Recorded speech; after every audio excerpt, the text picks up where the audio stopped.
Pronto. Olá, pessoal, tudo bem? Bom dia a todos, para quem está assistindo agora ao vivo. Boa tarde, boa noite para quem vai estar assistindo essa nossa aula depois. E, pessoal, a gente vai iniciar o nosso ciclo de aulas ao vivo, mas antes de tocar no nosso assunto, antes de falar em matemática, eu queria lembrar 3 coisas com vocês, tá? Primeiro, o pessoal que está vendo a imagem um pouquinho embaçada ou algo do tipo, vai nas configurações do vídeo, pessoal, e altera a resolução. Coloca em 720. Esse é o primeiro aviso.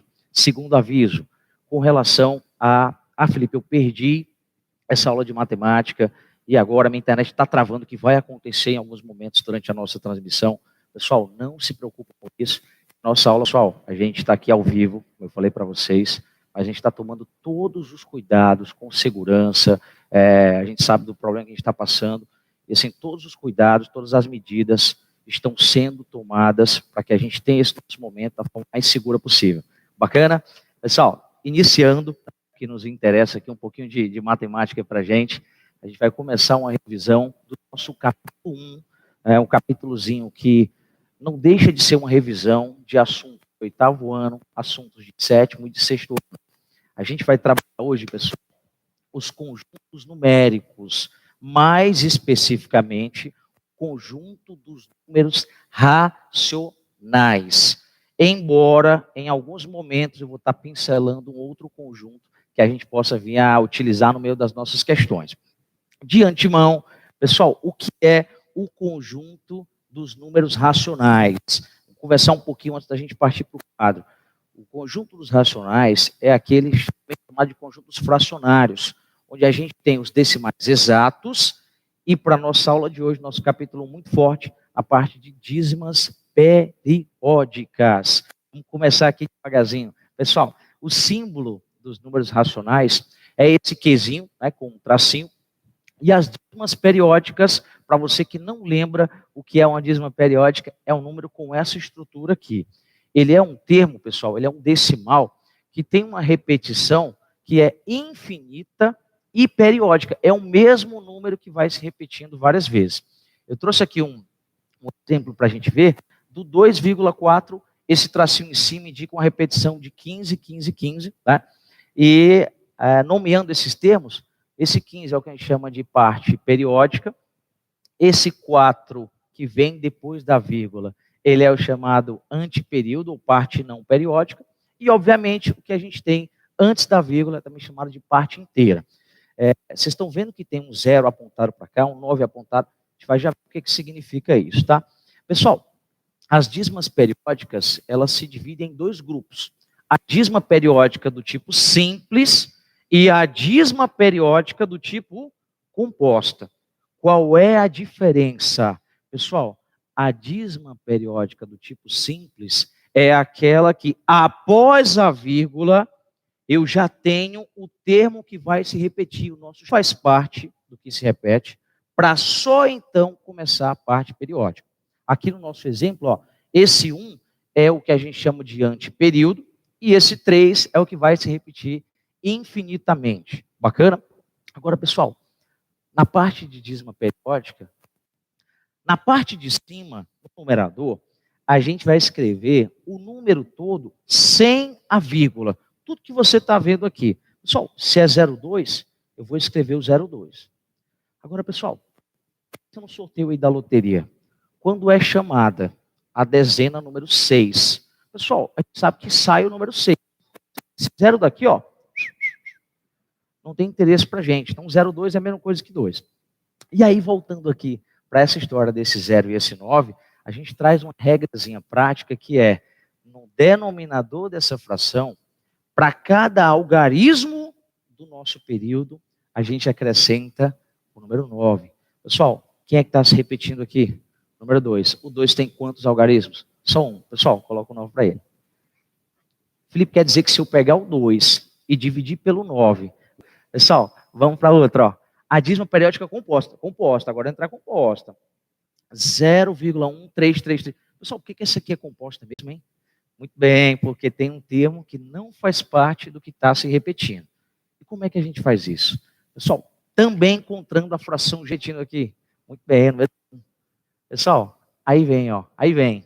A parte de baixo agora, em cima já foi, viu? A parte de baixo agora, a gente vai acrescentar um 9 para cada algarismo da parte que está se repetindo, a parte periódica, e esse zerinho aqui é para te lembrar que a gente coloca 0 para cada algarismo que não faz parte do que está se repetindo. Pessoal, olha para cá, olha para cá. Quem está se repetindo é o 3. O 3 tem quantos algarismos? Bem, só um, coloca um 9 para ele. Pessoal, quem é que não está se repetindo aqui? É um. Um tem quantos algarismos? Olha, um. Coloca o que para ele, gente? Coloca o 0. Ajeitando bonitinho, ó. 13 menos 1, 12 sobre 90. Só tem um detalhe, só tem um detalhe. Essa fração a gente pode simplificar. Felipe, mas se eu dividir do jeito que está o 12 por 90, eu vou encontrar isso aqui? Vai. O teu celular vai fazer um arredondamentozinho, mas vai. Pessoal, simplificando isso aqui, eu consigo dividir tanto 12 quanto 90 pelo número, muito bem, pessoal, número 6. Quando eu faço essa simplificação, ó, 12 dividido para 6. Mas tem um conjuntozinho que vai aparecer, e aparece em muitos momentos do nosso capítulo, que é o conjunto dos números irracionais. O que é um número irracional? Na hora que eu colocar o primeiro, você já vai acender a luz. Pessoal, o número irracional é aquele que tem uma representação decimal infinita e não periódica. O primeiro número irracional descoberto foi a raiz de 2. Durante muito tempo, por curiosidade, é a raiz quadrada, a medida da raiz quadrada de um quadrado de lado 1. Foi o primeiro número irracional a ser descoberto durante muito tempo. E aí, em seguida, vieram outros. Agora, pessoal, antes que eu escreva mais um exemplo. Por que o raiz de 2 é irracional? Porque se você colocar na calculadora o 2 e apertar o símbolozinho de radical, vai aparecer 1, e aí o número, pessoal, é infinito, até o último espaço do seu display do celular. Então, isso aqui é infinito, tá? Pessoal, outro númerozinho que a gente trabalha bastante. O pizinho, ó. O pi. Por mais que a gente muitas vezes substitua ele por 3,14, lembre-se que não é 3,14. Bacana? Ele é 3,14 e uma infinidade de casas. Bacana? Outro númerozinho, e é esse aqui eu vou colocar diferente só para ilustrar. Isso aqui, por exemplo, ó. Isso aqui é um número irracional. Pessoal, raiz de 7 sobre 2 também é um número que tem uma infinidade de casas depois da vírgula e não acontece o período, tá? Você não vai ter uma dízima periódica aí. Bacana? Pessoal, grave isso aqui. Vamos exercitar um pouquinho? Pessoal, eu coloquei aqui uma expressão. Aqui eu tenho a expressão raiz quadrada de 8 nonos vezes... Eita, Felipe. Pessoal, aqui, à primeira vista, está visualmente desagradável de se trabalhar. É bem tranquilo, pessoal, bem tranquilo. Olhando para cá, ó, é igual a... Mas quanto menos números decimais eu tiver na questão, melhor para mim, melhor para a gente. Então, vamos fazer o seguinte, vamos transformar essas dízimas periódicas em fração. Pessoal, como é que é o nome da fração que origina uma dízima periódica, hein, gente? Fração geratriz. Muito bem, muito bem. Pessoal, vamos fazer aqui a troca, ó. Raiz quadrada, faz um radicalzão grande aqui pra gente. 8 nonos eu vou repetir, não tem nem como simplificar essa fração. Pessoal, vou deixar aqui, ó. Olha para cá. A gente já tinha transformado. Usa, pessoal, substitui isso aqui. Ah, Felipe, agora aí a gente vai ganhar um tempo, né? Ora vai. Mas se fosse uma dízima periódica que nós não tínhamos transformado ainda, aplica a regra prática, gente. Aplica a regra prática. Pessoal, mas é o seguinte, ó, deixa ela prontinha aqui pra gente, ó. Eita, opa, pegando ela trocada. Pessoal, 2, talvez até antes dessa nossa aula, se fosse fazer o seguinte, ó. Ah, Felipe, eu sei que a gente cancela, né? O radical com o expoente 2, e aí fica menos 9. Pensando nas nossas aulas, a gente viu que essa estrutura aqui, ela tem que dar um número positivo. Para que isso aconteça, a gente faz a potência, em seguida, tira o radicalzinho, ó. Quer ver? Menos 9 ao quadrado, 81, muito bem. Pessoal, raiz quadrada de 81, 9. Perfeito, perfeito. Tranquilo? Continuando, pessoal. Raiz quadrada. Ah, agora vai. Multiplicação de fração. Como é que a gente multiplica a fração? De cima com de cima, de baixo com de baixo. Numerador com numerador, 8 vezes 2, pessoal, 16, bem, sobre 9 vezes 9. 81, muito bem, 81. Pessoal, antes de multiplicar, o 9 e o 15 podem ser simplificados pelo 3. Quanto é que é 9 dividido para 3? Muito bem, 3. Pessoal, 15 dividido para 3? 5. Opa! Olha como é que ficou isso aqui agora. Ó. Troca o 9 pelo 3. 2 vezes 3. Isso, pessoal. 6 sobre... Aqui, ó. Quem é que ficou embaixo? O 5. Beleza. Presente.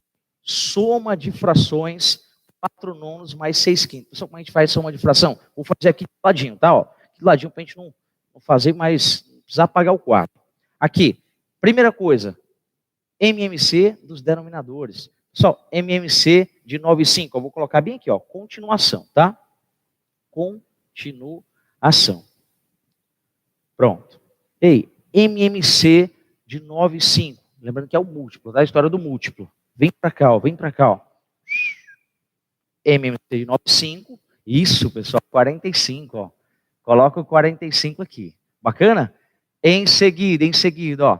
45 divide pelo 9, multiplica pelo 4. Pessoal, em seguida, o mesmo 45, a gente divide pelo de baixo e multiplica pelo de cima. Faz devagarzinho, ó. 45 dividido para 9, pessoal. Muito bem, 5. 5 vezes 4, 20. Opa, 20. Mais, aqui, 45, segunda fração. Dividido para 5, 9. Pessoal, 9 vezes 6, 54. Muito bem, 54. Trazendo direitinho e fazendo uma finalização da nossa questão, 20 mais 54 é 74 dividido por 45. Bacana, pessoal. Moçada, soma de fração. Quer uma diferençazinha? Se fosse um menos, Felipe, aqui no meio, pessoal, só iria acrescentar um menos aqui, só iria alterar, tá? O mais pelo menos. Tranquilidade. Pessoal, esse foi o resultado dessa nossa expressão. Só que, nesse capítulo, hora para algumas resoluções. Tem uma coisinha, pessoal, e aí eu vou colocar, nesse espaço aqui, eu vou colocar como extra, tá? Não vou apagar o quadro, não. Vou colocar como extra. Olhe para cá. Pessoal, tem um tópicozinho do nosso livro que é chamada reta numérica real. É a chamada reta real, que nada mais é do que um eixo, ele é um eixozinho, que tem uma origem que é o ponto zero.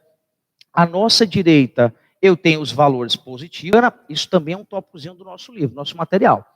E aí eu queria fazer o seguinte, queria propor um detalhe para vocês.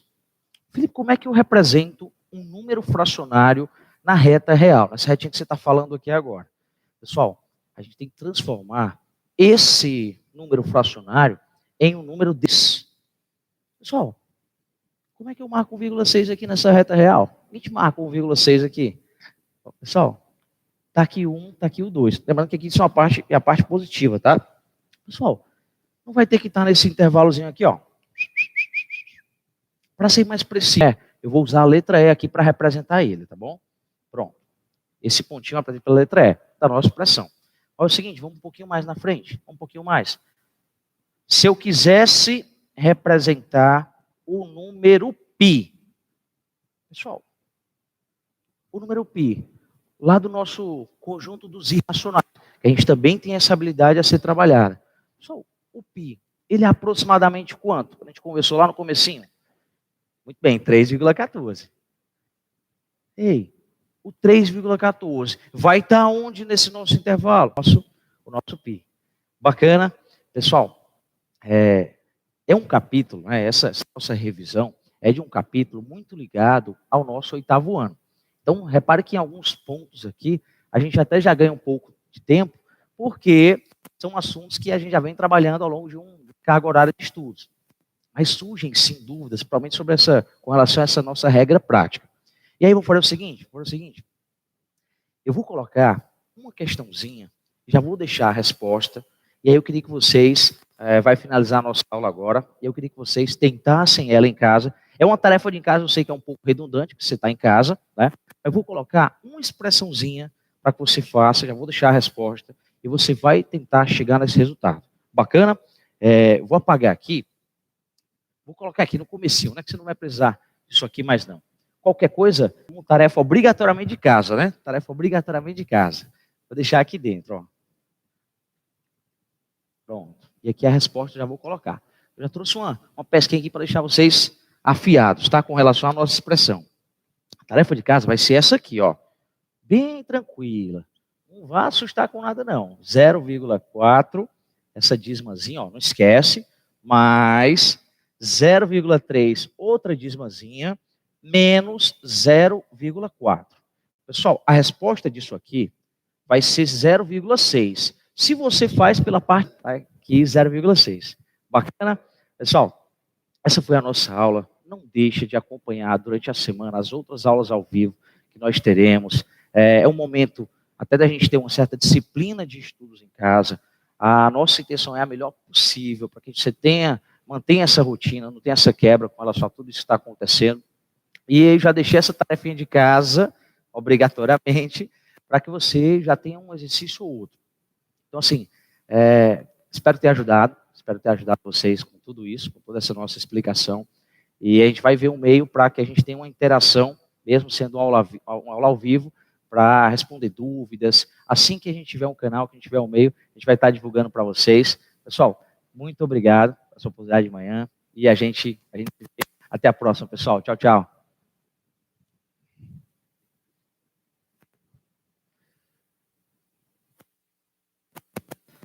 Um negocinho aqui, por favor. Vê se tu consegue. Alcançando aí, está muito alto.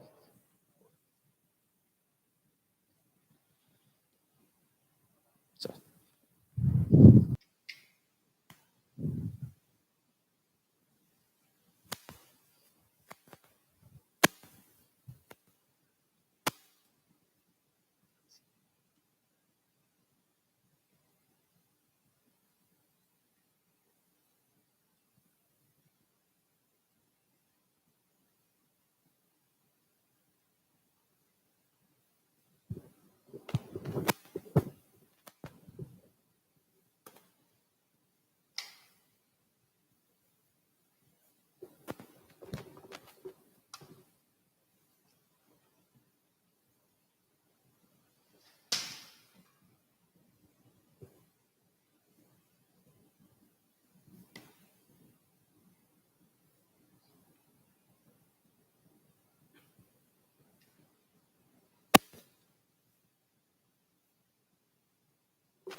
Bom dia, galera. As pessoas que estão assistindo agora a aula que a gente vai dar sobre o capítulo 1 do livro 9, desculpa, deve estar todo mundo no mesmo padrão, todo mundo está de médio para boa, né? Mas para ficar melhor, vocês podem ir lá no plano superior, naquelas 3 bolinhas e bota lá na maior qualidade, que é a qualidade, se eu não me engano, 720, isso mesmo, para que vocês possam ter uma visibilidade melhor aqui da louça, tá? A outra coisa é, se por acaso vocês perderem algum momento, ou tiverem que sair para algum momento, fiquem tranquilos que a aula vai estar gravada lá no YouTube, vocês podem acessar o link, tá? Vai estar lá uma playlistzinha, vocês acessam rapidinho, tá certo? Tranquilo. Bom, então vamos começar aqui. Os textos publicitários jornalísticos relacionados a fake news. Nós temos aqui uma notícia com base em dados e fontes confiáveis, e a pontuação, sintaxe e efeitos de sentido. Então, tudo isso aqui, nós vamos fazer uma revisão para vocês, abordando isso aqui do capítulo 9, tá? Quer dizer, tudo isso aqui do capítulo 1 para vocês. Se por acaso se a gente não conseguir terminar tudo isso aqui, a gente amanhã ou depois a gente volta para finalizar com vocês, tá? A gente vai fazer isso de forma livre de vocês, mas se vocês não tiverem o livro do site, fácil, vocês conseguem essas imagens aqui só para dar essa ideia do fake news, que eu acho que todo mundo já deve estar se familiarizado com esse título, né? Com esse conceito de fake news, até porque a gente vive a todo momento, então, a gente está sendo bombardeado de informações, então isso é uma nomenclatura muito acessível para vocês, tá certo? Então aqui você tem a questão do fake news. O que é que vai ser a fake news? Embora esses nomes sejam nomes bem modernos, né, se você for ver, ele entrou no Brasil, digamos assim, recentemente, não tem uma coisa de 20 anos, né, uma coisa muito lá atrás, mas a fake news ela começou há muito tempo. Ela começou no século XVI, né, teve uma pessoa chamada Pietro, que ele, para, digamos assim, prejudicar a eleição de um pontífice, né, de um papa, ele saiu distribuindo nas cidades italianas textos falando mal dos outros candidatos. Então, essa cultura de você espalhar coisas que não são verdadeiras, né, de você deturpar a imagem de alguém, ela já existe há um bom tempo, né? Então, recentemente foi que esse nome ganhou essa expressividade tão grande no nosso cotidiano, tá?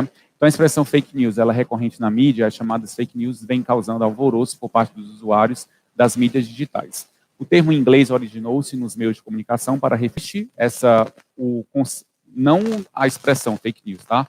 Mas o conceito, a dinâmica da fake news, ela já acontece há um bom tempo, tá? Mas esse nome veio agora recentemente e a gente tomou conta dele. E o objetivo já está dizendo, né? São notícias falsas e qual é o objetivo delas?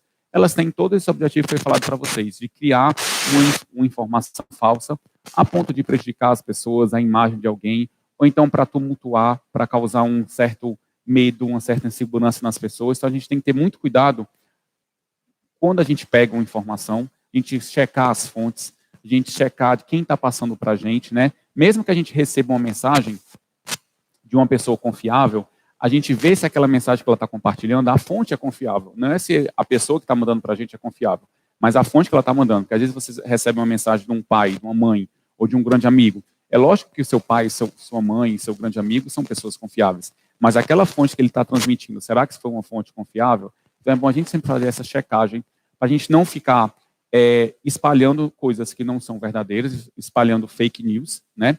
E também a gente não se amedrontar com uma coisa que não é real, tá? Então a gente tem que ter muito cuidado com isso aí. O intuito é prejudicar um alvo específico, em alguns casos pode até mesmo levar à histeria generalizada. Tem, né, um momento do coronavírus que a gente recebe muito no WhatsApp imagens que não estão colaborando com a realidade, que não são, né, é tudo uma falsidade, está sendo formado, né, está sendo forjado aquela informação, né, aquela informação está sendo forjada.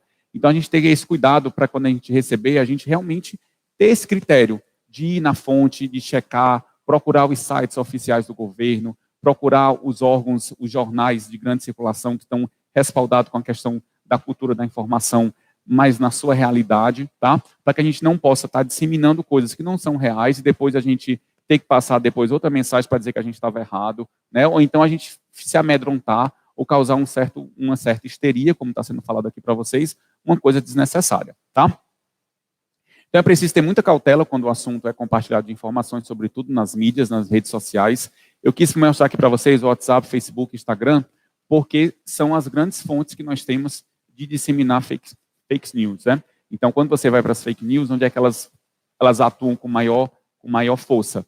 É o WhatsApp, o Facebook e Instagram. E tem um estudo que em 2021 a maior fonte de fake news do mundo vai ser a questão do Instagram. Então a gente percebe que hoje a gente recebe muita questão da fake news pelo WhatsApp, né? Mas o Instagram, futuramente, ele vai ter essa função. Então a gente tem que ter muito cuidado com o que a gente vai postar, com o que a gente vai repostar, né? Todas essas informações para a gente não caia nessa cultura da fake news, tá certo?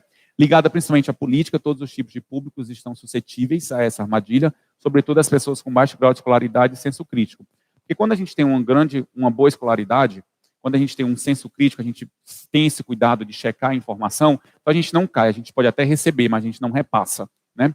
E quando as pessoas têm, muitas vezes, elas vão pegando e vão repassando, porque não tem um grau de instrução, porque elas não têm um senso crítico de avaliar se aquilo ali é verdade ou não, né? De se antenar com jornais, com telejornais, então aí fica mais fácil delas serem iscas, né? Delas serem presas. Então a gente tem que ter cuidado com essa informação para que a gente possa cada vez mais estar mais instruído, e cada vez mais a gente tem esse senso crítico de avaliar, né? E saber também, você passar aquilo ali vai ser legal ou não vai ser, vai causar, né, alguma coisa boa nas pessoas. Então a gente tem que ter cuidado para não cair nessa cultura, e a gente, quando for propagar coisas que realmente são reais, coisas que são verdadeiras, que vão colaborar com o bem coletivo, né? O objetivo da notícia, ela tem que ser esse. A notícia não é para causar nenhum pânico, nenhum temor nas pessoas. Lógico que a gente tem que se informar, às vezes, de coisas boas, às vezes de coisas que não são boas, como a gente está vendo agora a questão do coronavírus, né?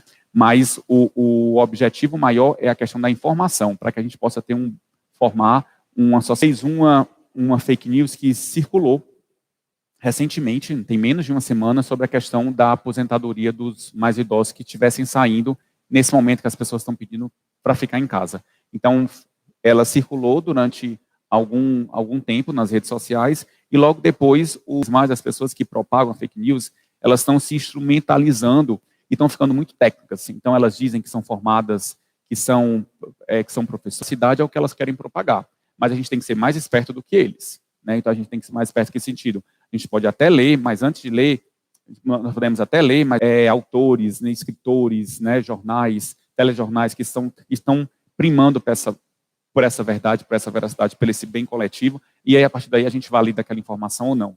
Não é também você desvalidar tudo que você recebe pelo WhatsApp, pelo Instagram ou pelo Facebook. Não é isso também, tá? A gente também tem que ver que esses meios, eles também passam muitas coisas boas para a gente, mas a gente validar, a gente examinar para a gente poder validar. Porque a gente vai receber coisa boa, mas a gente também pode receber informações que não são boas, né? Então a gente tem que ter esse senso crítico, como foi falado no slide anterior, para que a gente possa avaliar. Aquilo ali é real ou não é real? Aquilo ali é válido ou aquilo ali não é válido? Tá certo? Os sinais de pontuação, agora nós vamos trabalhar com um aspecto um pouquinho gramatical para vocês, que é uma coisa que a pontuação ela é interessante nas mensagens mais informais que você possa imaginar. Inclusive na mensagem que você bota no Instagram, numa mensagem que você manda real, a gente passa essa informação da maneira mais correta, não dá margens a duplas interpretações, porque a gente faz o sinal da pontuação corretamente. E mais importante do que isso, a gente tem que dominar essas regras de pontuação, porque numa prova de redação, e todo mundo que está aí, está vendo que vocês fazem prova de redação, e vocês vão fazer prova de redação até vocês terminarem o terceiro ano e tiverem que fazer os vestibulares de vocês. Às vezes na faculdade vocês vão elaborar textos também, então a pontuação ela está muito presa à vida de qualquer falante da língua, de qualquer escritor. Então, é bom que a gente tenha um domínio dessas regras para que a gente possa escrever cada vez melhor, né? Então, o nosso objetivo é isso aí. Então, os sinais de pontuação são recursos gráficos. Por que são recursos gráficos? Porque a gente pode ver, né? É visível. Então, o gráfico está relacionado a essa questão da escrita, mas está relacionado porque quando eu faço a escrita, eu estou ativando a visão. Então, ele é gráfico por quê? Primeiro, porque está ligado à escrita, grafos, que ativam a visão. Então, a gente consegue visualizar. Próprios da linguagem escrita, que eu falei para vocês, embora não consigam reproduzir toda a riqueza melódica da linguagem oral, elas estruturam os textos e procuram estabelecer pausas e as entonações da fala. Basicamente, tem como finalidade. Quais são as finalidades que nós vamos ter na pontuação, tá? Assinalar as pausas e as inflexões da voz e entoação na leitura. Então, por exemplo, quando a gente usa um sinal de pontuação, né? Quando a gente usa um ponto de exclamação, um ponto de interrogação, está ligado à questão da inflexão da voz, né? Quando a gente faz uma pergunta, é diferente quando a gente faz uma admiração, quando a gente tem um espanto. Então, tudo isso aí é marcado por onde? Pelos sinais de pontuação. Nós temos que separar palavras, expressões e orações que devam ser destacadas, né? Esclarecer o sentido da frase, afastando qualquer ambiguidade, a fim de garantir a organização textual. Isso é uma coisa muito importante, porque às vezes a falta da vírgula ou a presença dela pode gerar uma duplicidade de sentido, né? Uma interpretação que é absurda, a outra é possível, às vezes as duas são possíveis, né? E a gente tem que ter cuidado para quando a gente for pontuar, a gente fazer isso da maneira correta, tá? Então vamos ver aqui algumas coisas. Então aqui eu coloquei para vocês uma frase exclamativa, uma frase que você tem uma admiração, que dia bonito, né? Nós temos ali, ele chega aqui horas, né? Você percebe que a entonação muda, né? Então é diferente você perguntar, você exclamar, então tudo isso aí a gente pode ver na fala. Desculpa, a gente pode ouvir e perceber na fala, mas na escrita, como é que eu vou perceber essas mudanças de tons? Né? Eu não tenho como fazer porque é um texto escrito, ele não é um texto auditivo.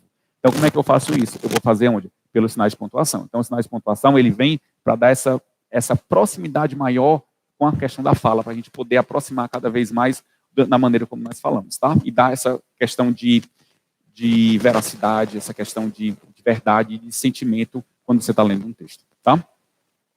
Acusada de levar 3 crianças após ganhar a confiança das famílias, a babá foi presa em Fortaleza. Você percebe que aqui existe uma ambiguidade na frase por conta da questão da vírgula, né? Então, a babá, ela foi presa após ganhar a confiança ou ela levou a criança após ganhar essa confiança? Então, a questão da posição da vírgula gera essa duplicidade de sentido, tá certo?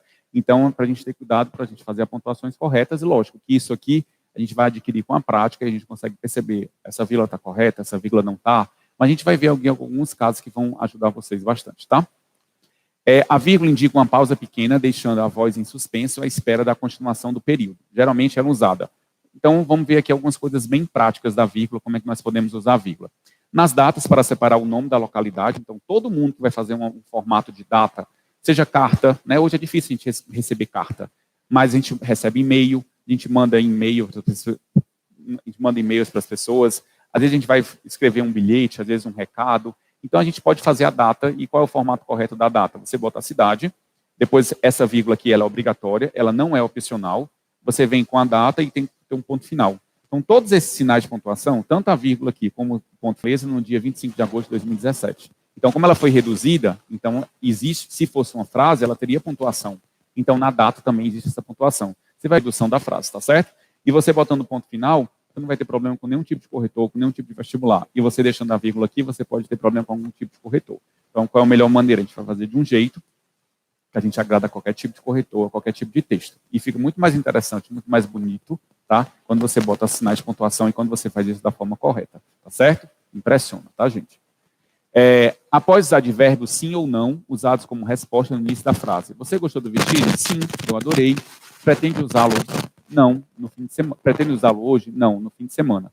Então vejam que a vírgula, até agora, a gente não tem nenhum caso muito absurdo de vírgula, são coisas fáceis que nós podemos memorizar, que nós podemos colocar em prática, que nós percebemos quando nós estamos falando com as pessoas, quando nós estamos lendo. Então, assim, comecem a se apropriar desses casos, que são simples, para que quando vocês estiverem escrevendo qualquer tipo de texto, a gente passe por essa falha, e a gente não tenha mais essa falha, ou seja, a gente passa por ela, e a gente não vai cometer mais ela, não vai mais cometer essa falha em hipótese alguma, tá? Não vai mais cometer ela em hipótese alguma, tá certo? Beleza? Após a saudação, correspondência social e comercial, com muito amor, respeitosamente, preste atenção, de crédito de algum serviço, tá? Mas vamos pegar aqui a ideia do e-mail, né? Que é uma coisa mais atual, uma coisa mais dinâmica. Então, no e-mail você tem lá, com muito amor, vírgula, depois. E essa vírgula aí, ela parte do ponto de como sendo obrigatória. Por quê? Porque depois parte do princípio que a pessoa vai assinar. Então, num texto normal, quando eu digo normal, no sentido assim, na esfera social, vem uma assinatura. Quando é uma prova de redação, aí vai depender da proposta. Se a proposta pedir, a gente assina. Só que ela não vai pedir. A não ser que ela peça para assinar o nome do personagem. Isso pode acontecer também. Já aconteceram provas que foram solicitados isso aí, tá? Provas que foi solicitado isso aí. Se não, você termina com a vírgula mesmo aí, tá certo? Em alguns casos, se for numa prova que é uma carta, numa prova que é uma carta pessoal, uma carta argumentativa, aí existe a possibilidade de você terminar o seu texto com um ponto final porque parte do princípio que depois você assinaria. Mas isso aí são casos especiais, são quando você está numa prova de redação. Nós estamos falando aqui em textos numa situação real de uso. Então, um texto numa situação real de uso, depois dessa saudação final, dessa expressão de despedida, essa vírgula aqui ela é obrigatória, certo? Nós temos aqui, ó, para separar termos coordenados. O que quer dizer termos coordenados? Termos coordenados quer dizer termos que têm a mesma função. Então, eles têm a mesma função sintática. Por exemplo, a casa tem 3 quartos, 2 banheiros, 3 salas e um quintal. Preste atenção que nesse caso aqui, a casa tem o quê? Quem tem algo. Então, ela tem 3 quartos, ela tem 2 banheiros, ela tem 3 salas e um quintal. Então, essas expressões todas aqui, que eu estou passando aqui para vocês, que ela está em itálico, 3 quartos até um quintal, elas possuem a mesma função sintática. Então, elas são termos coordenados. Então, quando eu tenho termos coordenados, eu vou lá e boto essa vírgula aqui separando. E aí tem uma observação para vocês. A conjunção i substitui a vírgula entre o último e o penúltimo termo. Em alguns casos, você vê até uma vírgula aqui, tá certo? Mas como você está terminando, o interessante é que você bote o i, em prova de redação, em que nós percebemos também nos textos, quando a gente convive com as pessoas, né? Na maioria das vezes as pessoas escrevem, e quando ela tem um advérbio deslocado, raras as pessoas vão lá e colocam as vírgulas. Então é bom que a gente tenha ciência disso aí, para que a gente possa fazer isso na nossa prova de redação, porque aí a gente não vai ser mais penalizado por conta disso, e para que a gente também possa aplicar isso nos textos reais que nós estamos mandando para alguém. Um WhatsApp, uma publicação de Instagram, né, ou um texto que você manda para alguém, ou seja, para qualquer tipo de texto. Então, por exemplo, essas crianças com certeza serão aprovadas. Esse com certeza aqui, ele está entre vírgulas, por quê? Porque ele está deslocado. Então, essa vírgula é obrigatória e essa vírgula aqui também é obrigatória. Não existe aí o fato da vírgula ser opcional. Ah, eu posso não colocar? Não, elas têm que existir, tá certo? Na manhã ensolarada, ó, essa vírgula aqui, ela é obrigatória também, porque eu tenho 3 elementos aqui, ó, na manhã ensolarada. Isso aqui é um advérbio, né, uma expressão adverbial de tempo. Então, essa vírgula aí, ela se torna obrigatoriamente, ela tem que existir. Não existe a opção dela não existir, tá certo? Lembrem disso aí, por favor. Nós fomos à praia, aí, ó, nós, na manhã ensolarada, fomos à praia. Então, ela está entre vírgulas também, por quê? Porque você deslocou. Professor, e se eu botasse na manhã ensolarada no final da frase? Se eu botasse assim, nós fomos à praia, na manhã ensolarada. Aí a vírgula é opcional. Porque, digamos assim, os advérbios, né, que nós chamamos de circunstanciais, ela é flexível. Então, quando você pega o advérbio e você bota ele para o meio da oração, ou no começo, aí você tem que botar as vírgulas, como foi o caso aqui, ó, de na manhã ensolarada, com certeza, e na manhã ensolarada. Se fosse no final, aí obrigatoriamente a vírgula passa a ser opcional, tá certo? E aí nos próximos casos, a gente vai ver na próxima aula, tá certo? Tchau, prazer, até a próxima aula, tá?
Gente, voltando aqui, a gente teve um probleminha com o áudio, mas agora está tudo resolvido. Vamos voltar ao que eu estava falando, rapidinho aqui, certo? Vamos falar dos seres vivos, tá? A gente vai introduzir o início do estudo à biologia, vida, biologia, estudo. Então, estudo dos seres vivos. E a gente vai começar com as características gerais dos seres vivos. Evelyn Ximenes para vocês, vamos lá. Composição química. Como é que eu vou classificar? Os seres vivos, a gente tem noção que a gente vai depender de dois tipos de substâncias básicas. Substâncias orgânicas. Aí a gente vai ter aqueles CHONS, a siglazinha, né? Carbono, hidrogênio, oxigênio, nitrogênio, fósforo e enxofre. Vivem sem os compostos orgânicos. Então a gente não vive sem água e sais minerais, né? Todos os seres vivos. Então vai ser de regulação para a sobrevivência. Registros e a partir dos seus estudos, outras pessoas vieram estudando e chegamos à teoria celular, né? O que diz a teoria celular? Os vírus, né, que são a exceção a essa teoria, por quê? Porque os vírus eles não têm formação celular, ok? Seres vivos podem ser unicelulares ou multicelulares. O que significa isso? Seres vivos podem ser formados de uma única célula ou de duas ou mais células. Temos ainda, em relação à organização celular desses seres, né? A gente pode ter seres procariontes ou seres eucariontes. Os seres procariontes, eles vão ser divididos em membrana, citoplasma e, basicamente, o DNA. Não existe uma carioteca delimitando esse núcleo. Já os seres eucariontes, nós vamos ter uma carioteca ou um envoltório nuclear delimitando o DNA procarionte, no caso. Os seres do reino Monera, né? Bactéria e arqueas. Já os eucariontes são todos os outros reinos, fungi, protoctista, animalia e o plantário. Temos ainda, em relação aos seres vivos, a questão do metabolismo. Tá? O que é o metabolismo? São todas, sem exceção, todas as reações que ocorrem internamente no ser vivo. Tá? Essas reações, sejam elas de união de moléculas do anabolismo, e, por exemplo, coloquei esse esqueminha aqui para facilitar para vocês. Aquelas 4 bolinhas lá, elas significam que são substâncias diferentes. Aquelas 4 bolinhas, substâncias diferentes, substâncias simples, mais energia, elas vão formar uma substância complexa, tá? Então, a energia auxilia essa união dessas substâncias aqui. E nisso aqui a gente tem um metabolismo chamado anabolismo, tá? Quando eu tenho moléculas simples e eu uno essas moléculas simples numa molécula muito mais complexa. Exemplos aqui, a gente tem a fotossíntese. Quando eu tenho com a luz solar, que é o tipo de energia que eu vou utilizar, eu adiciono. Aí eu tenho água, que a planta absorve pelas raízes, e eu tenho um produto muito mais complexo, que é a glicose, né, que é o alimento da própria planta. Então, isso aqui eu tenho o anabolismo, que é o tipo de metabolismo.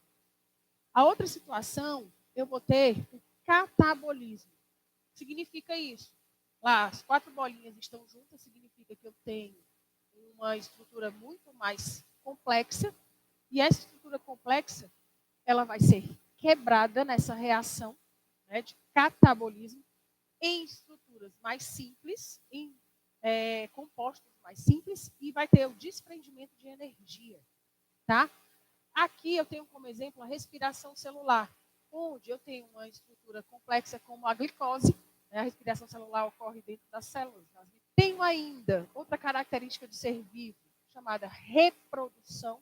Né? A reprodução ela tem que intuito em manter a espécie, né?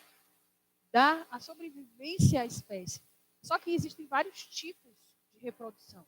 Né? A gente tem 2 tipos básicos, a sexuada e a assexuada. E elas têm vantagens e desvantagens também para os seres vivos.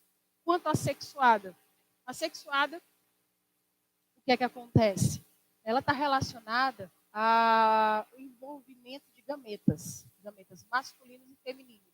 Então, a união de gametas diferentes, né, vão gerar novos seres vivos. Isso a gente chama de reprodução sexuada, onde eu tenho como vantagem principal, e principalmente pela sobrevivência dos indivíduos, a variabilidade genética. É isso? A variação dos indivíduos. Por exemplo, nós todos somos da espécie humana, mas nós somos uma variação genética, por quê? Porque nós fomos gerados por indivíduos diferentes. Apesar da base ser a mesma, né? 2 braços, 2 pernas, 2 olhos, a maioria das pessoas espera ser assim, mas o que acontece? Eu vou ter biotipos diferentes. Por quê? Porque eu tenho essa variabilidade, sempre vai ter a existência dessa necessidade desse parceiro. Outra desvantagem, tem um desprendimento gasto de energia grande. A gente não gera grande quantidade de indivíduos de uma vez só, depende muito, né? Não vai ser uma independência tão grande quanto esse outro tipo que a gente vai falar agora, que é a reprodução assexuada, onde eu vou ter um único indivíduo, e ele não tem um sexo definido geralmente, onde eu vou ter esse indivíduo gerando outra vida, independente de qualquer coisa. Então, eu não vou ter união de gametas. Aqui eu coloquei um dos tipos que a gente tem, porque a reprodução assexuada tem vários tipos, eu coloquei do brotamento, né, que acontece com esponja marinha, né, para quem não lembra, esponja, Bob Esponja, vamos lá, pessoal. O problema do Bob Esponja é que ele sai andando no mar inteiro, né, a esponja que ela é fixa, tá? Ela não tem aquela vantagem de sair passeando por aí. E aí, no caso da esponja, ela consegue fazer o quê? Um broto, né? Desenvolver não precisa de outro ser vivo. A vantagem é que isso aqui pode ser gerado em inúmeros seres vivos. Agora, o que a gente tem de desvantagem? Demora 9 meses com o bebê e outros animais 3 meses, 5 meses, até 12 meses. Né? Esses indivíduos, a reprodução é bem mais rápida, com menos gasto de energia. Né? A questão é, o indivíduo desse ele não tem variabilidade genética. Ele vai produzir clones. Então, se ele estiver num ambiente que não está favorável ao que ele tem como característica, ele vai ser eliminado e a população dele todinha também. Por quê? Porque ele não tem como fazer adaptação. Ele não tem característica diferenciada. Tá? Então, essa é a grande desvantagem, porque é não ter essa variabilidade genética. Ok? Passemos à frente. Aí a gente tem aqui a evolução. A questão da evolução está muito ligada à vida. Quem começou com isso? Charles Darwin. Né? Ele percorreu o mundo inteiro fazendo comparações e fez o quê? A teoria da evolução, o evolucionismo. Significa dizer isso, teoria da seleção natural. O que é isso? A natureza seleciona o indivíduo mais adaptado. Né? No caso aqui eu coloquei o nosso exemplo da girafa, um dos exemplos mais conhecidos. O que é que eles acreditavam? Alguns outros cientistas acreditavam que quanto mais se usasse o pescoço, mais ele esticava, mais ele crescia. Né? E a gente passou com o tempo vendo que bem não é isso. E aí Darwin veio com a simples sugestão de que as girafas de pescoço longo teriam sido as girafas que sobreviveram às modificações. Né? Por quê? Porque em algum momento, os seres menores, eles disputavam alimento uns com os outros. Né? E aí as girafas de pescoço pequeno saíam em desvantagem. As girafas de pescoço alto estavam em menor quantidade e não disputavam tanto alimento. E aí, o que foi que aconteceu? Elas sobreviveram, enquanto as pequenas, que disputavam alimento, uma hora faltou esse alimento e elas acabaram morrendo.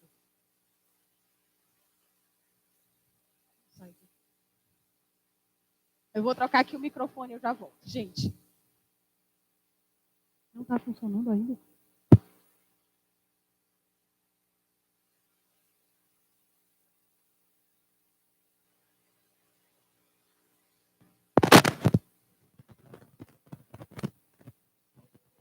Teste. Teste.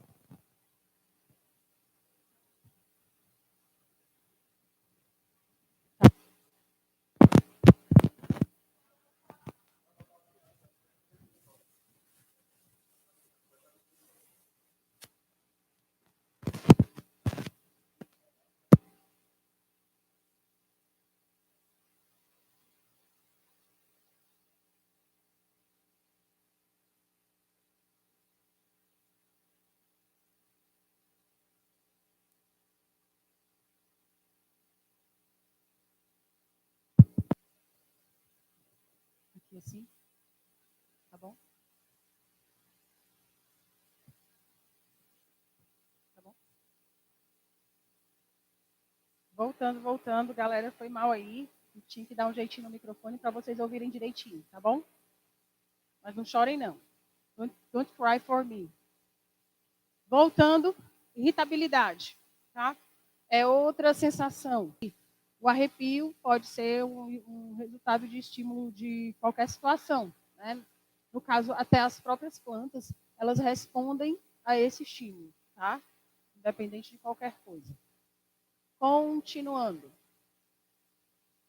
Vamos falar agora dos níveis de organização, quanto à questão ser vivo, tá? A gente tem níveis básicos de organização. Todo ser vivo é formado por átomos, independente de qualquer coisa. Então, nós somos energia, tá? Esses átomos unidos, eles formam moléculas. Moléculas juntas vão formar o que a gente chama de orgânulos ou organelas. Organelas unidas vão formar células. Células unidas entre si, eu tenho a formação de tecidos. Os tecidos unidos, 2 ou mais, eu tenho formação de órgão. Tanto que a pele, as pessoas acreditam que ela é um tecido e a pele é um órgão. Lembrando disso. Por que a pele é um órgão? Porque ela é formada de 2 tecidos, pelo menos, ou mais. Tá certo? Temos ainda vários órgãos juntos, vão formar os sistemas. Sistemas formam um organismo, né? Todos os nossos sistemas internos. Os organismos, eles costumam ter o quê? Várias populações que interagem entre si em determinado local, eu já denomino comunidade. Comunidades unidas, né, em determinados pontos, junto com a parte abiótica desse ambiente, eu tenho quem? Ecossistemas. E os ecossistemas unidos, eu vou ter a chamada biosfera, tá?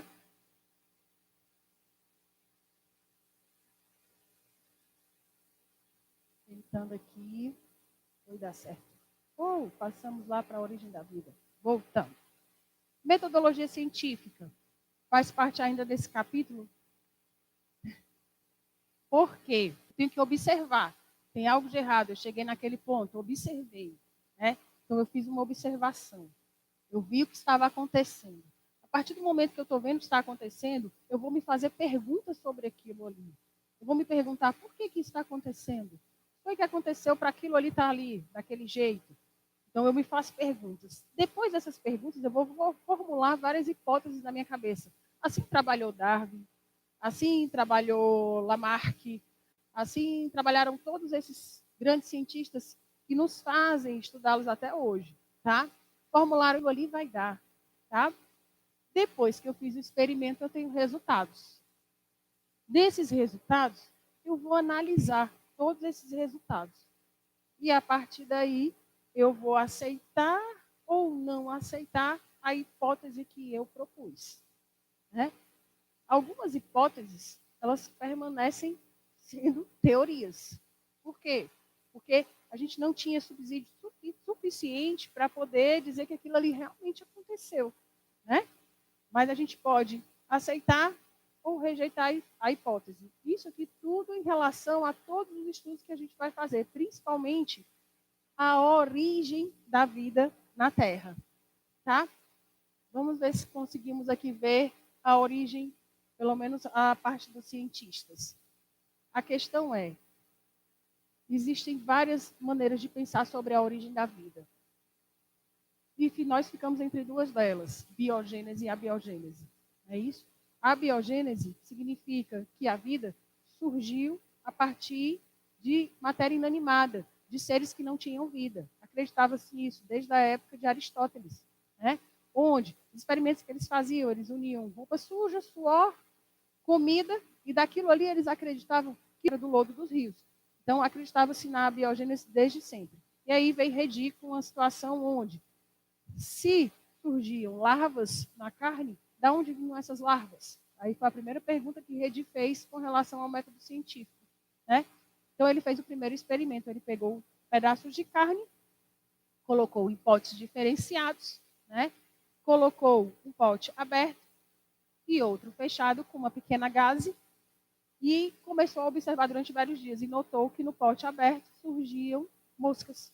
Né? Então, ele pôde concluir que aquelas moscas surgiam das larvas. E as larvas surgiam de quem? Depois, antes, né, das moscas surgirem, desenvolverem da larva. As moscas no pote aberto, elas entravam, colocavam seus ovos, que eram invisíveis, e saíam. Dos ovos surgiam larvas, depois surgiam moscas. Então, são vários estágios, ovos, larvas, moscas, pupas, né, que a gente chama. Então, assim, o problema é que esse experimento aqui ele não foi aceito. Motivos, e percebeu que existia, dizia ele, um ponto onde a vida surgia, né? E os organismos surgiam daquele caldo nutritivo mesmo depois da fervura. E ele fez isso com frascos tampados, com rolhas, e essas rolhas, na visão dele, ele não tinha como saber, elas é que estavam contaminadas pelos micro-organismos. Por isso que os caldos, mesmo fervidos, eles desenvolviam os micro-organismos. Tá? E aí, Spallanzani, depois de um tempo, veio contestar Nieding, fez o mesmo experimento, só que dessa vez ele fechou os bicos fervendo, né, os bicos dos frascos, e ele fechou os bicos com fogo, porque o vidro ele é moldado.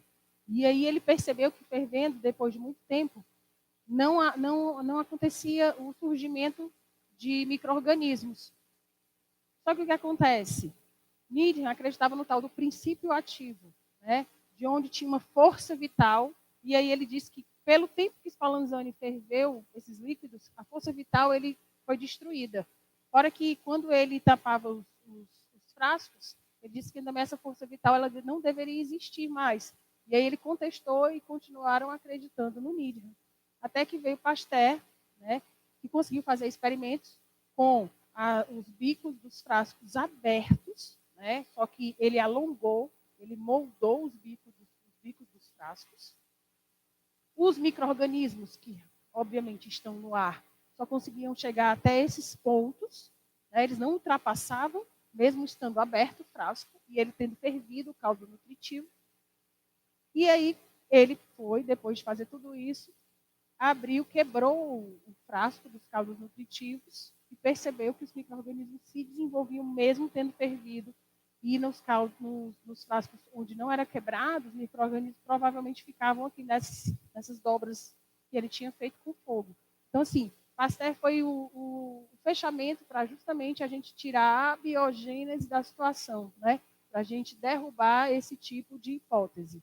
Então, assim, gostaria de agradecer a vocês, tá?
Testando. Teste. Ok. Ok.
Testando.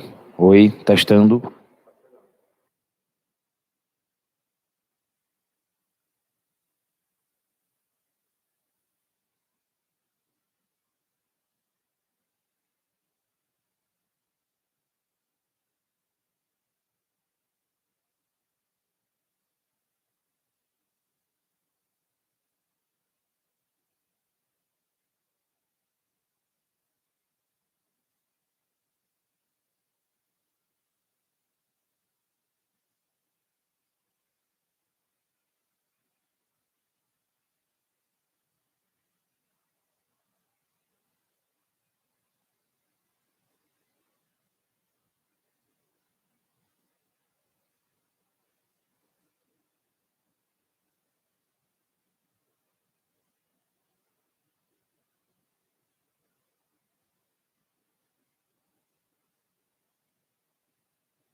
Pronto.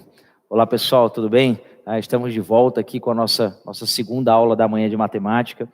E aí, pessoal, eu vou preparar, você vai estar me vendo aqui, preparando um esqueminha no quadro, para a gente ter aquela nossa mesma metodologia da nossa primeira aula, tá? Vamos adiantando aqui. Deixa eu preparar logo o nosso esqueminha aqui no quadro, né? Tem aquela organizaçãozinha direitinho. Vamos nós. Pronto. Pronto.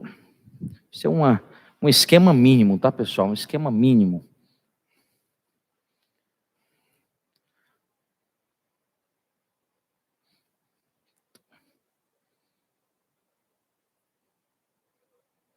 Pronto.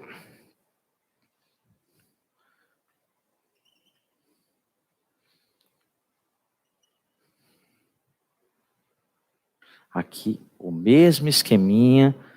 Aqui a gente vai ter uma radiciaçãozinha aqui para a gente. Do lado de cá, a gente vai ter uma potenciaçãozinha aqui para a gente trabalhar também, né? E no finalzinho da nossa aula, a gente vai ter um bate-papozinho com relação à notação científica. Pronto. Pronto. Pessoal, seguinte, ó. Agora sim, né? Antes de iniciar a nossa aula, da nossa parte matemática, mais uma vez eu queria lembrar 3 detalhezinhos, tá? Primeiro, com relação à imagem e resolução da nossa aula. Pessoal, vai nas configurações do nosso vídeo, clica naqueles 3 pontinhos e seleciona a resolução 720, porque às vezes você está com uma conexãozinha um pouco mais lenta, o YouTube automaticamente baixa aquela resolução.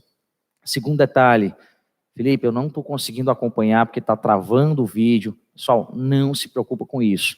Essa aula vai estar disponível depois, você pode assistir o horário que for mais conveniente. A gente está gravando ao vivo para ter esse nosso contato, essa nossa proximidade. Você pode ver qualquer horário do dia.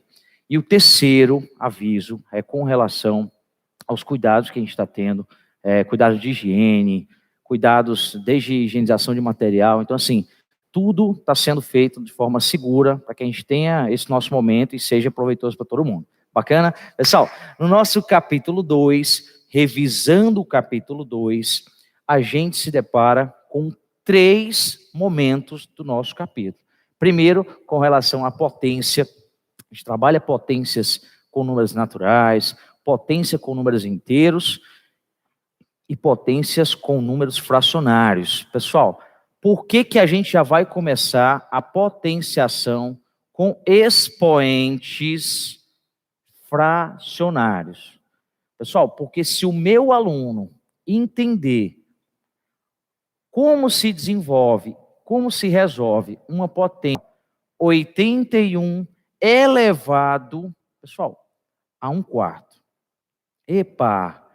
Aqui a gente já começa fazendo com fração. Pessoal, como é que a gente simplifica isso aqui? Como a gente resolve isso aqui?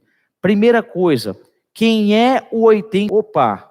Na nossa aula anterior, a gente já fez uma multiplicaçãozinha dessa. Pessoal, anula, ó. 4 em cima, 4 embaixo. Toma, cancela. Fica 3 elevado a 1, que é quanto, gente? É 3. Todo número elevado a 1 é ele mesmo. Bacana? Outro detalhezinho pra gente, ó. Até para fixar bem isso aqui. Pessoal, isso aqui. 2, olha só, hein? Aqui já está prontinho. Como é que a gente trabalha isso aqui? Para manter o padrão, deixar aqui o nosso expoentezinho de azul também, né? 3/5. Pronto.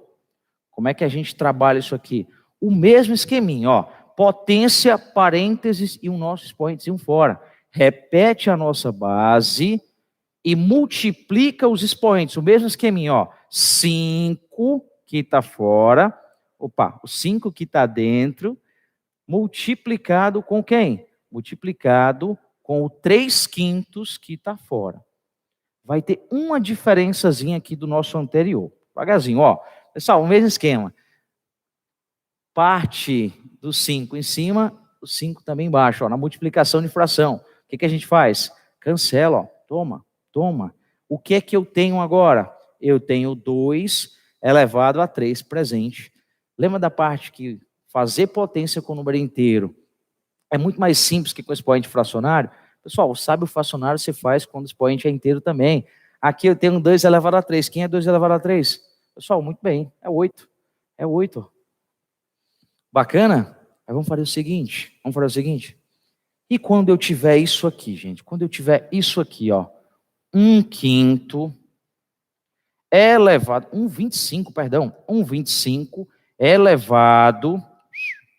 Pessoal, a menos 1/2. Pronto, deixa eu voltar aqui para a gente. Pessoal, como é que a gente faz isso aqui? Felipe, agora o negócio desandou. Colocou um expoente negativo e fracionário. Pessoal, pergunta, preciso desse 1zinho aqui embaixo? Não, pessoal. A gente sabe que isso aqui é um número inteiro. Todo número inteiro tem 1 no denominador. 5 elevado a 2. Parênteses. Pessoal, conserva 1/2. Vamos fazer o seguinte, vamos fazer isso aqui bem rápido, bem rápido. Potência de potência. Não vamos repetir a base e vai multiplicar os expoentes? Pessoal, esse 2 já vai embora com esse 2, ó. Cancela, dizendo dos produtos. Pessoal, olha como é bacana isso aqui.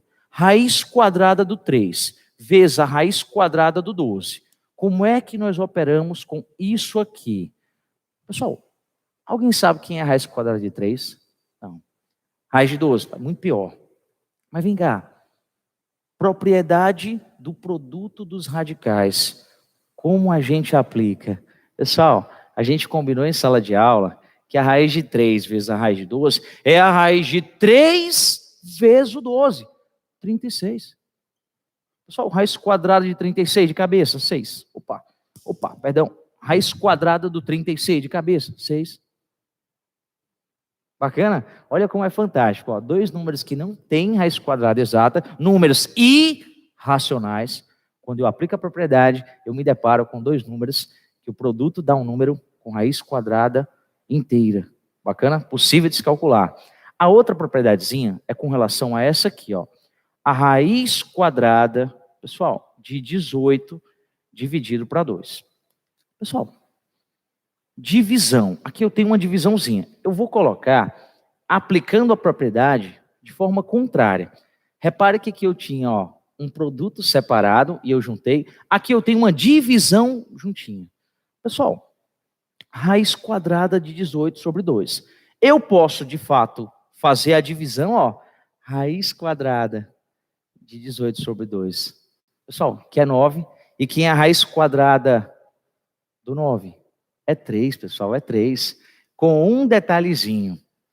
No meio das nossas questões, nós nos deparamos com isso aqui, ó. Raiz quadrada do 18 dividido pela raiz quadrada do 2. Do jeito que está aqui, nós não conseguimos com esse formato. Eu tenho 2 maneiras de fazer. Ou aplicando a propriedade dos radicaizinhos, ou eu faço com calma, ó. Raiz quadrada. Pessoal, olha para dentro desse radical. Quem é a raiz de 81? Muito bem, é 9. Pessoal, fiquei, ó, troquei raiz de 81 pelo 9. Pessoal, e quem é a raiz quadrada do 9? Raiz quadrada do 9 consegue chegar também no resultado. Ou pelo menos, em muitos casos, numa simplificação. Bacana? Agora, pessoal, visto isso aqui, o outro tópicozinho que a gente se depara é o tópico de notação científica. O que é e para que serve? Vamos começar primeiro na teoria. Para que serve a notação científica? Primeiro, para escrever números ou muito grandes ou muito pequenos. Esses números, muitas vezes nos problemas, precisam ser operados com ferramentas matemáticas. Qual é a melhor maneira de se fazer isso? Transformando esses caras em notação científica. Então, formalizando, ó, um número escrito na forma de notação científica é um número com essa estrutura. É um carinha que multiplica uma potência de base 10 e a gente tem que obedecer a 3 pré-requisitos, logo 3. Primeiro, esse Azinho aqui, ele não pode ser qualquer coisa. Ele tem que ser um número, pessoal, que está entre o 10 e o 1. Bacana? Primeira coisa. Segundo detalhe, esse carinha aqui em cima, que é o expoente, pessoal, ele tem que ser um número inteiro. Esse Bzinho aqui, ele tem que pertencer aos números inteiros. Esse é o detalhe. E o terceiro, Felipe? O terceiro, gente, é que aqui tem que haver um produto, né? Tem que haver um produtozinho. Eu vou colocar 3 exemplos e a gente vai julgar qual dos 3 está sob a forma de notação científica e por quê, tá? Primeira coisa, isso aqui está no formato de notação científica? 2,8 vezes 10 elevado a 8. Segundo exemplo, pessoal, esse carinha está na forma de notação científica? 3,5 vezes 10 elevado, olha o cuidado, ó, a 1/2. Terceira coisinha, pessoal, esse cara está em notação científica? 8,7 vezes o 10 elevado a 9. Primeiro, olha, você que está em casa aí acompanhando a gente, esse primeiro exemplo, pessoal, está em notação científica? Não, pessoal, não. Por quê? Porque esse primeiro termo, que aqui na nossa fórmula genérica corresponde ao A, ele está com um valor maior que 10. E aqui a gente sabe, ó, eu tenho que trabalhar com números entre 1 e 10. Esse aqui não é, ó. Vou colocar um Fzinho de falso para a gente organizar. Pessoal, esse segundo, ele está na forma de notação científica? 3,5 vezes 10 elevado a 1/2? Sim ou não? Muito bem, não, pessoal, não. Por que não? Eu até configuro uma notação científica com relação ao A. Só que quando eu olho o expoente da minha potência de base 10, eu tenho o 1/2. E a gente sabe que o 1/2 não pertence, ó, não pertence, pessoal, ao quê? Aos inteiros, gente. Não pertence aos números inteiros. Bacana? O 1/2 é 0,5, é um número decimal, número que pertence ao conjunto dos racionais. Lembra da nossa aula anterior? Então, esse aqui também, ó, falso. Pessoal, e o 8,7 vezes 10 elevado a 9? Está na forma de notação científica? Olha direitinho. Sim, pessoal, tá. Por que que está na forma de notação? O 8,7, que na nossa configuração é o A, ele está entre 1 e o 10. É uma potência de base 10, tem aqui o produto bonitinho. E o nosso expoente é um número inteiro. Bacana. Tranquilidade, pronto. Pessoal, então assim, esse foi o nosso capítulo 2, foi uma revisão do capítulo 2. A gente trabalhou aqui potência, a gente trabalhou a parte de radicais, até ajeitando aqui o cedilha, a parte de radiciação e fechamos com a parte de notação científica. Um detalhe importante. Pessoal, você já deu uma lembrada nesses livros, de modo geral, trabalham com isso aí. Então, pega, dependendo de qual seja a sua escola, pega esse material, dá uma estudada, começa a fazer as questões. Como eu disse anteriormente, está vendo uma maneira de ter um acesso a essas dúvidas que vão surgir, é normal, está falando de matemática, mas principalmente, pessoal, mantém uma rotina de estudos para que a gente possa, primeiro, continuar desenvolvendo nosso ano letivo, segundo, isso aqui é importante para o nosso cotidiano, para as nossas aulas. Bacana? Tranquilidade? Isso aqui, ó, entra na física, entra na química, sem descrição para a importância da parte de notação científica. Bacana? Pessoal, a gente se encontra na nossa próxima aula. Deus abençoe cada um de vocês. Pessoal, até a próxima. Tchau, tchau, gente. Até amanhã.